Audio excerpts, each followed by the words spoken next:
তপ্ত রোদ আর গরমে অসহনীয় অবস্থা, পাশাপাশি ক্ষতির সম্মুখীন হচ্ছে নানা ফসল। তীব্র গরমে নষ্ট হচ্ছে ক্ষেতের ফসল। অনেক এলাকায় ধান পাকলেও শ্রমিকের অভাবে তা ঘরে তুলতে পারছেন না চাষিরা। দর্শক, বিস্তারিত জানাতে এই মুহূর্তে টাঙ্গাইল থেকে যুক্ত হচ্ছেন আমাদের সহকর্মী আতিক রহমান। আতিক, আপনি জানাবেন যে আসলে গরমে কোন কোন ফসলের আসলে বেশি ক্ষতি হচ্ছে এবং ফসল রক্ষায় কৃষি বিভাগের কোনো পদক্ষেপ আপনার চোখে পড়ছে কিনা?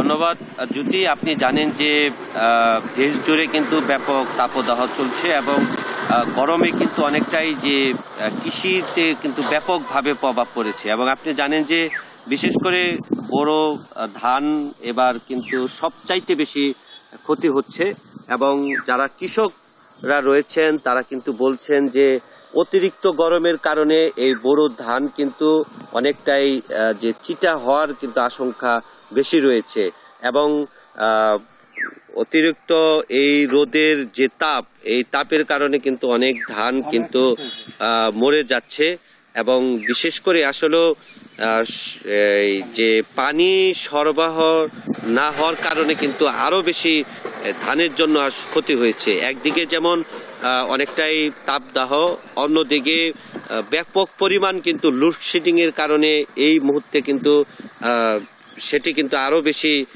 ক্ষতি হচ্ছে। এবং আপনি জানেন যে এক সপ্তাহের মধ্যে আসলে ধান কাটা শুরু হবে এবং এই গরমে কিন্তু আসলে ধান কাটার যে শ্রমিক, সেই শ্রমিকগুলো কিন্তু পাওয়াও কিন্তু অনেকটাই দুষ্কর রয়েছে।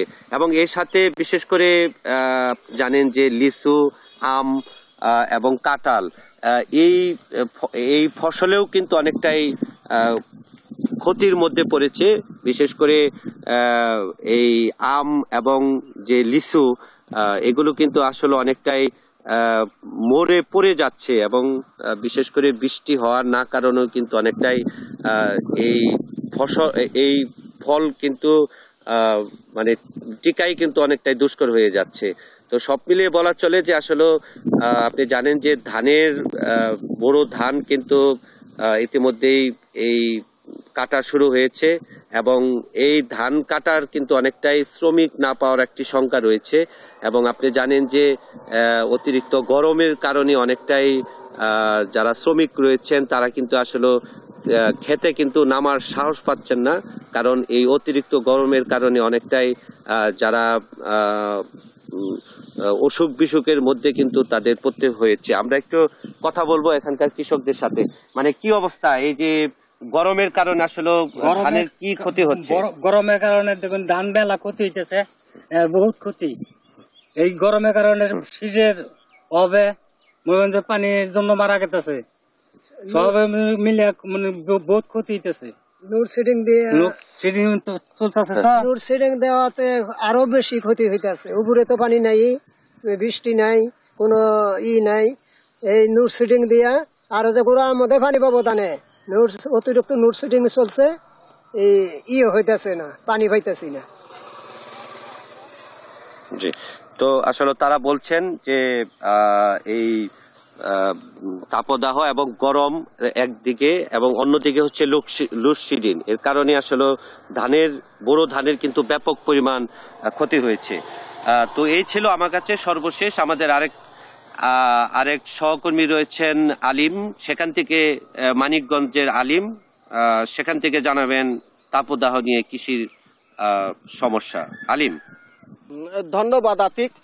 আমরা শুনছিলাম টাঙ্গাইলের যে খরতাপে কৃষকের যে ক্ষতি, শেষ খবর। আমরা এই যে মানিকগঞ্জের খবর জানাচ্ছি, তাহলে বলতে হয় যে মানিকগঞ্জের এই তীব্র খরতাপে অনেক কৃষি জমি কিন্তু পতিত রয়ে গেছে, যে যারা কৃষকরা এই ফসল ফলাতে পারছেন না এবং এই অতি গরমের কারণে তারা মাঠে যেতে পারছে না। এছাড়া যে জমিগুলো চাষ হয়েছে, যে সবজি, ধান, ভুট্টা, যে ফসলগুলো ফলেছে, সেগুলো কিন্তু এই তীব্র খরতাপে কিন্তু এই ফসলগুলোর ক্ষতি হয়েছে। এবং যে মানিকগঞ্জের যে কৃষি জমি, যে সবজি চাষে বিখ্যাত এবং যে মরিচ চাষ হয়, সেই মরিচ চাষের বিখ্যাত, মরিচের ক্ষেতগুলো একেবারে পুড়ে গেছে এবং যে সবজি, শসা, ঝিঙ্গা, করলা, পটল যে সবজিগুলো রয়েছে সবজি ক্ষেতগুলো একদম পাতা কুকড়িয়ে মরে গিয়েছে এবং অনেক ফসলি জমি কিন্তু পতিত রয়েছে। আমরা কৃষকদের সাথে কথা বলেছি, কৃষকরা যেটি বলছেন যে এই খরতাপের কারণে লোডশেডিং এর কারণে তারা যে ডিপ মেশিন এবং চ্যালো মেশিন দিয়ে যে পানি সেচের ব্যবস্থা করেছিল সেটিও কিন্তু তারা ঠিক মতো চালাতে পারছেন না বলে অনেকটাই ক্ষতির সম্মুখীন হচ্ছেন। এছাড়া যে বুরু ধানের যে বিষয়টি রয়েছে বুরু ধানের চাষে কিন্তু তারা একটা শঙ্কায় রয়েছে বলে কৃষকরা জানিয়েছে। আমরা এখন কথা বলবো একজন কৃষকের সাথে যে এই তীব্র খরতাপে আপনাদের আসলে কি কি সমস্যা হচ্ছে এবং কি কি ক্ষতির সম্মুখীন হয়েছেন?